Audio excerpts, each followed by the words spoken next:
Hello and welcome to Janette's TV and Janette's TV podcast. I'm your host, Janette Burke, and today we're talking all things Canadian politics with the Conservative Party now and in the future with MPP Melissa Lantsman. Now, Melissa Lantsman is shaking up the Conservative Party. She is the first LGBT and Jewish woman to be elected MP in Canada for the Conservative Party. She is also the Shadow Minister of Transportation and the Vice Chair of the Standing Committee for Transportation, Communities, and Infrastructure. And she's going to be joining us today in just one moment.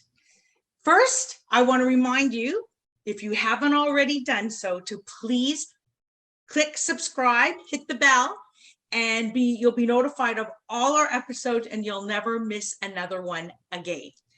And if you'd care to support us, we have a Patreon account. No donation is too big or too small. You can find the link below. You can also support us by ordering your JTV and podcast t-shirt or sweatshirt in your choice of color and size, as well as picking an inspirational saying made by me and one of my guests in a previous episode, or an inspirational quote. You choose what you want. It's all shipped conveniently straight to your front door, and it includes shipping and handling. Now back to my interview with Melissa Lantsman. Welcome, Melissa, to Janette's TV and podcast. Thanks for having me. Thank you for making this work. I know you're a very busy woman, and I'm really looking forward to this chat. So the first thing I want to talk to you about is how you were able to make that switch between, I know you were a policy advisor and a PR person and communication advisor for many politicians who were under Steven Harper. How were you able to make that switch to take over from Peter Kent, and what advice or what support was he able to give you? Well, first of all, thanks for having me. I'm excited to talk to every viewer you have about the Conservative Party, what it looks like, the role that I play in it, and hopefully we'll expand that tent. But on your first question, I have the benefit of following in one of the best MPs I had ever known, I'd ever worked with, I'd ever worked for. Big shoes to fill, and Peter's been supportive of my journey from day one. I met him just when I was a little bit older than being a teenager, when he started his run in politics the first time unsuccessfully. The second time he became the longtime MP for 12 years for Thornhill, and I've always been grateful for his support. Now, the transition to politics, it's not a plan. You never have a plan. You think maybe one day I can do it. I want to do it. There's always those times where, as a policy advisor, there's decisions made in a room and you're not in the room, and you think to yourself, hey, I would have done that better, or I would have done that differently. And the only way to do that is put your name on a ballot. So that's what I did, and here we are. And it's great that you had the foresight and courage to do that. Before I get into your plans for your constituents, I would like to ask you one other sort of personal question, in that I love seeing strong women in politics, and I really don't think we have enough of them. Who was one of maybe your mentors or admirers growing up as a woman in politics anywhere in the world? Well, I've got a ton in politics, but the truth is the person that has had the greatest effect and has shaped everything I've ever thought and did and supported me throughout was my own mother, who didn't get to see this journey. She passed away right before I ran for the nomination. Sorry. So something about that. She always knew I was going to do this. She always encouraged me to do this. But I grew up in a really traditional house that was a bit untraditional. My mom was the primary breadwinner, like a badass businesswoman, if I'm allowed to say that on the you sure are. We're not on the show. Here to see. And really the glue that kept our family together. Like she really did it all. And I never once, and that's my mother and my father and my brother and our whole family, never once told me I couldn't do something because I was a woman, or I shouldn't do that because I was a woman. They were super encouraging, ahead of their time. I even had grandparents like that. So I won the sort of the family lottery, and my mom was the one that shaped how I see the world and how I see women fitting in the world and shaking up the world. Well, that's great. I'm glad that you had that type of support. And now let's get into the constituents of Thornhill. What would you like to see happen for them in terms of policy? So let's say for women, for children, for daycare, for mental illness, and even for support in day-to-day living, given the fact that, inflation is very high right now, food has gone up, gas prices have gone up, people are struggling, they're still trying to bounce back from COVID, and there is often a lack of funding or support or ongoing support from the government to make this happen. And, there's also predictions of potential foreclosures and more businesses going or declaring bankruptcy. So what would you like to see in policy to help change all that? Well, first of all, Thornhill might not have the oceans and the mountains and sort of the rivers of other ridings of my colleagues who constantly talk about the, those sort of natural resource thing, but we have the best community in the country. And it's a community that takes care of each other.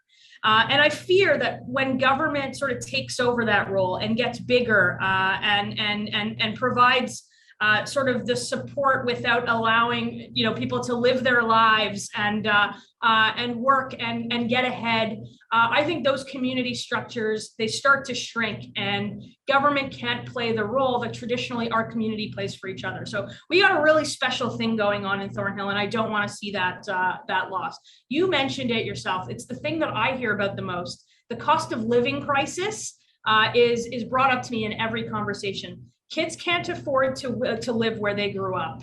And Thornhill's changing as a result.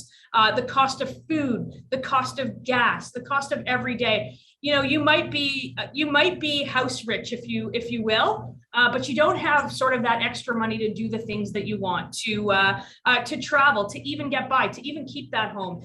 Our businesses are struggling, but we've got a community here that has some really, really bright lights in it that help each other's out. We have active churches, active synagogues, active community groups. We have the trifecta of organizations that help those with disabilities, women's shelter that play an outsized role for the resources that they have. And I want to be able to support all those. I want to be able to support people getting to places where they need to go faster with critical infrastructure and transit. And I want to be the voice of many in this community who feel like they don't have a voice in the federal government.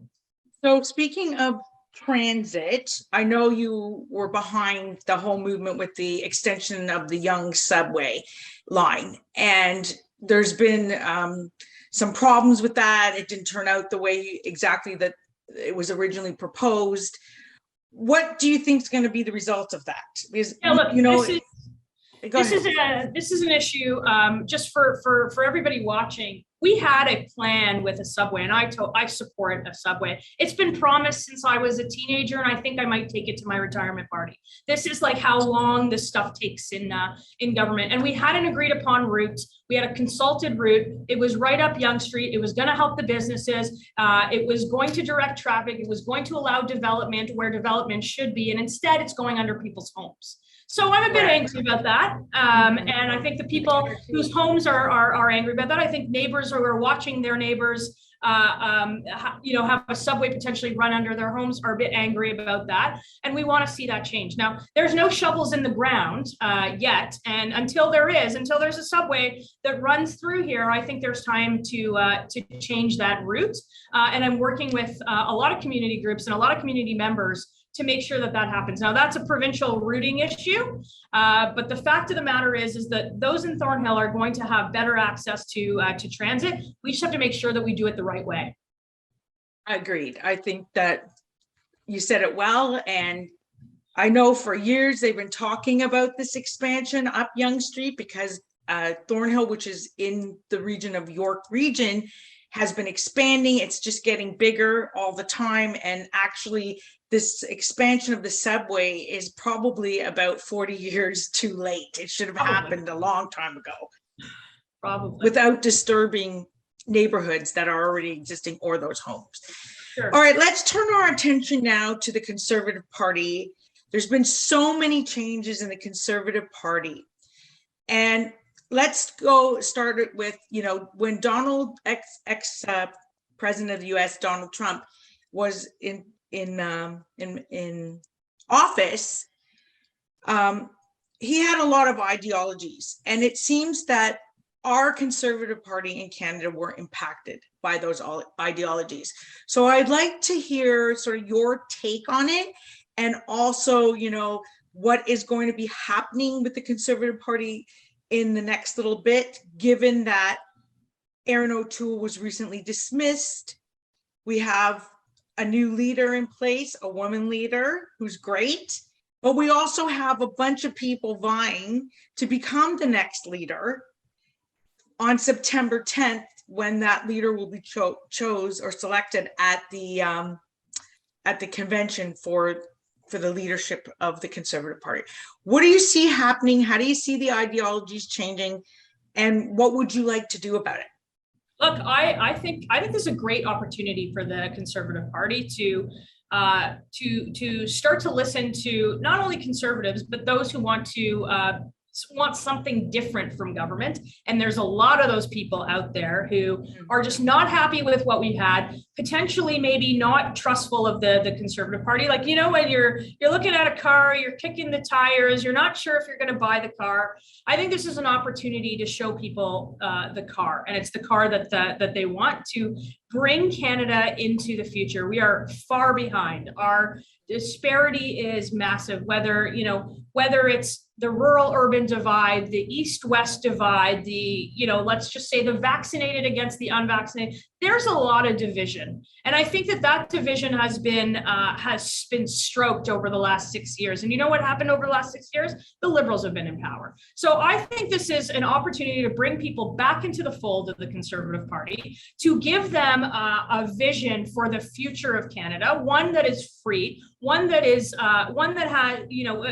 hangs its hat on liberty, and one that allows us to live our lives and get ahead and get this economy fixed, because that's where I don't think we're at. So I'm excited for the race. I'm excited for an exchange of ideas. I think Erin did a great job, and we thank him, and we thank his family who has put so much into this.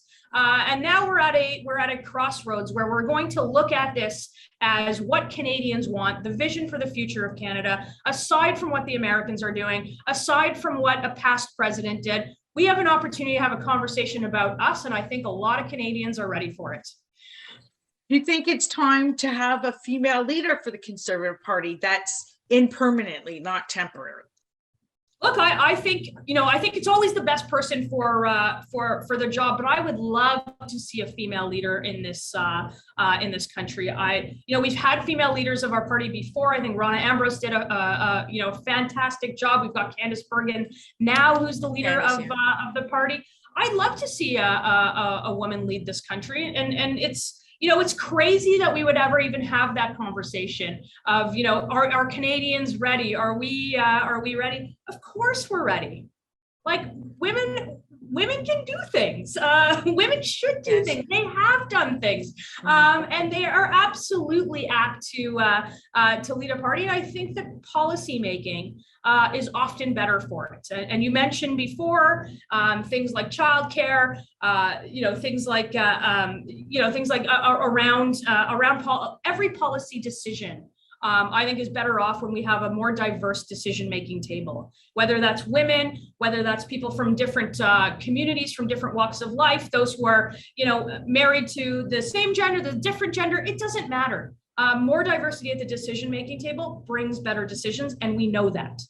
Okay, well, that actually led me to my next question: is what would you like to see happen for policy change for the LGBT community? Look, I'm still learning a lot about the community, because I've got to be honest with you. I never struggled as somebody in the LGBT community. My family was welcoming. My friends were welcoming. I grew up in a very welcoming city, so I didn't have that struggle. And I know that many people had the struggle years before I did to bring us to this place where it doesn't matter who you're married to, whether you pray on Friday, on Saturday, on Sunday, or not at all. I think everybody has a place in this country. And I'm learning a lot about the community. I learned from my friend Eric Duncan, who's been on some of these issues on a blood ban.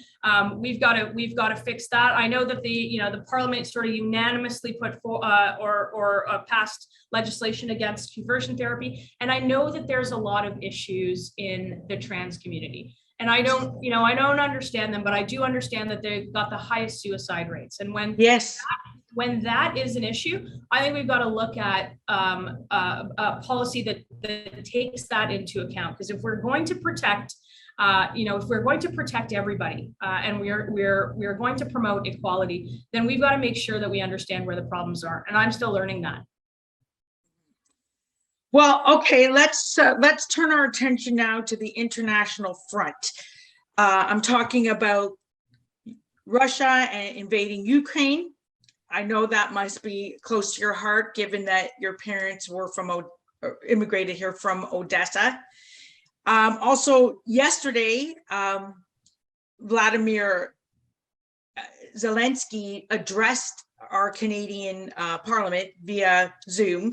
Today, he was addressing the US Congress. And I just would like to know what you think Canada can do to help these refugees, more than sending supplies. Can they influence NATO to take a different action against Putin, or at least, bring them up on war crimes and do as Zelensky asks, stop air control traffic or air flying into Ukraine to bomb? Can we do that? Or what more can we do to help these people? I think, Janette, one day we're going to ask ourselves if we did everything that we can. And today that answer is no. I agree. It is absolutely no. And look, I think there are lots of measures. Is this a war crime that he should be charged at The Hague for? Absolutely. I was looking at, I was watching the remarks yesterday, and it wasn't a speech to Parliament. It was demands of the West, and I think that he is right in making demands of the West, because we're not just watching two countries in Europe go at each other. We're watching an aggressive incursion into a democratic state. And that should concern all of us. It should concern us here in Canada because we share a northern border. It should concern smaller democracies like Taiwan with China on their doorstep. It should concern us as a destabilizing force in the world. And what Canada should do is we should make sure that humanitarian element is there. It's what we are good at. It's what we are. It's our role in the world. Every immigration to Canada from Ukraine has been more successful than the last. And we have a huge diaspora here. My parents included, but hundreds of years before my parents as well. And correct, so a huge community means making sure that we make it as easy as possible for Ukrainians who need to flee a war zone to do so. And if that's travel-free visas for the time being until we can eventually make them permanent residents, if that's what they want, or if they can go back after things calm down there. I think it's making sure that NATO and as a part of NATO, and I think that's a decision for the international community, one that I don't think they've taken fast enough, one that I think they will eventually take, I would hope, to make sure that humanity, like that corridors can be protected for people to get out, women and children. Whoever is going to stay there and fight, let them fight, but allow people out of the country. That's what we do as Canadians. That's our responsibility in the world. And I don't think today we could say that we did everything we can, because we have not. But what do you think, though, when we hear like Premier Ford announcing 20,000 jobs available for refugees who come in, because Toronto happens to have one of the largest, if not the largest, Ukrainian community outside of the Ukraine, I believe. And even for Thornhill, we have here in Thornhill a huge percentage of Jews who identify as both Ukrainian and Russian, I guess, depending what part of when they came here, maybe they were still part of the Soviet Union when they left. We've had a lot of efforts also from Israel and Jewish communities like Chabad, still in there rescuing people, posting every day on Facebook. That will also affect Thornhill. So, what do you say of that? Do we have 20,000 jobs available for these people as promised? Absolutely.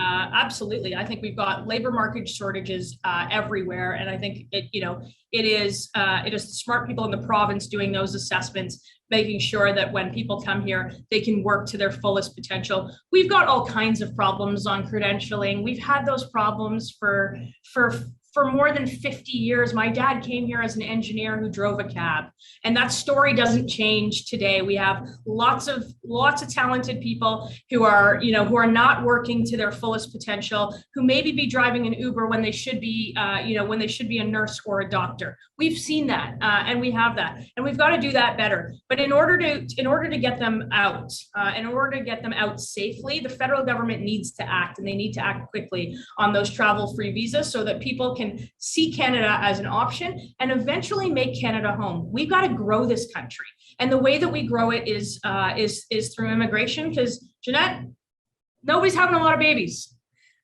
We're not doing years that. ago, in the Laurier years, we grew our country, and particularly Western Canada, which is obviously more dense in population, through the immigration of immigrants, mainly from Ukraine and Russia. Yeah, look, my parents are no different. I won the birth lottery. I was born here. They came here about 10 years before I was born, and things were difficult for immigrants. But this is the place where a cab driver's kid can be a member of Parliament. And that's the country that we live in. And I think we're a bit behind on our banking system, on being able to provide housing, on being able to on our healthcare system. We're behind on all of those things. We've rested on our laurels for a long time. And what that does is it drives the divide, where maybe immigrants who come here can't have the same experience as my parents did. But that's what we've got to change. And in the course of that change, what will happen to us, the Canadians who are already here, who again are suffering in different ways? Will there be, like, where's all this money going to come from? That's what I guess the question really. Yeah, look, I think if we grow our economy and we provide the opportunity and we provide the jobs, there is more than enough work, and there's more than enough jobs for everyone.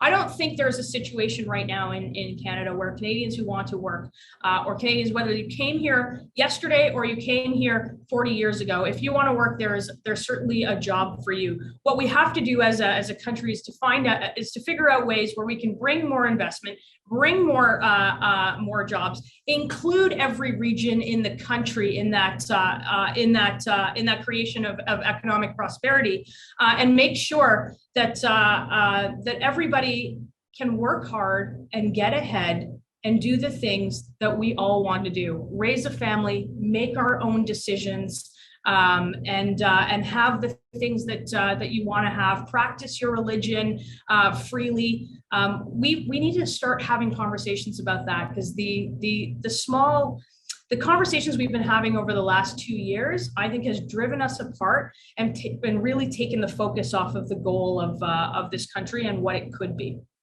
Okay, we're almost at the end of the interview. I have 2 more questions left. There's a big debate about moving forward with these COVID restrictions being removed, and particularly removing masks too quickly. What do you feel is going to be the result of that? Is it going to lead to like major debates and major changes? We see even some schools, teachers saying they don't want the masks removed. It's too soon. I've been clear about this, and I think I maybe have been ahead of where most of the public is, but I think we're there. We need to learn to live our lives with this. Other countries have done it. The US has done it. We've got the toughest travel restrictions in the world. Luckily, we're going to see some lifting of that. We have divided people between vaccinated and unvaccinated, masked and unmasked, and that is not good for society. We've got to start to mend those differences and move ahead. We've still got to protect those who need to be protected, but it doesn't mean shutting down our economies, and it doesn't mean unnecessary, unscientific restrictions. And we've got to learn to live our lives with COVID. I can't tell you how long I've been saying this. And finally, I think we're seeing a crack of movement. Okay, so I guess that'll remain to be seen if there's an increase in numbers and hospitalizations following the next few months. But yes, there are other countries that have proven taking these mandates away hasn't caused a great surge of anything. So we'll see what happens. Now, before we close out, I would like to give you the chance to tell us a little bit more about how we can reach you personally. And if you could just share sort of one fun fact with us. Yes, I'm the easiest person to find online everywhere. I answer my own social media. And if not, there is an email there. You can, my office is in Thornhill. I'm sitting in it right now, so you can come to the front door anytime. It's on Center Street. It's it's behind No Frills. If for anybody in Thornhill, you will know where that is. I'm Melissa Lantsman on Instagram and on Facebook. And there's a ton of fun facts about me, but the one thing that I love most is baseball. I'm a huge baseball fan. I'm a huge stats nerd, and I'm looking forward to seeing the Jays home opener on April 8th, which is my birthday. So I'm giving myself a birthday present. Happy birthday in advance. I'm taking April 8th off, and you can catch me at the baseball game. Okay, and one last question. Where do you see yourself in, let's say, 5 years? Oh, I don't make 5-year plans, but I see myself being the strong voice for the people of Thornhill, and hopefully a wider role in a strong, stable, national conservative majority government. Okay, well, thank you so much for joining us today, and thank you for joining us today. You can find us everywhere. We are on LinkedIn, Facebook, Twitter, Instagram, TikTok, Pinterest, YouTube, you name it, we're there. # Janette's TV and podcast. We also have the podcast channels on iHeartRadio, Apple. There's a whole bunch more. You can just visit www.janetteburke.com, look under that section, and it'll show you where you can watch and listen to us. And until next time, continue to be fabulous. This is Janette Burke, your host, signing off.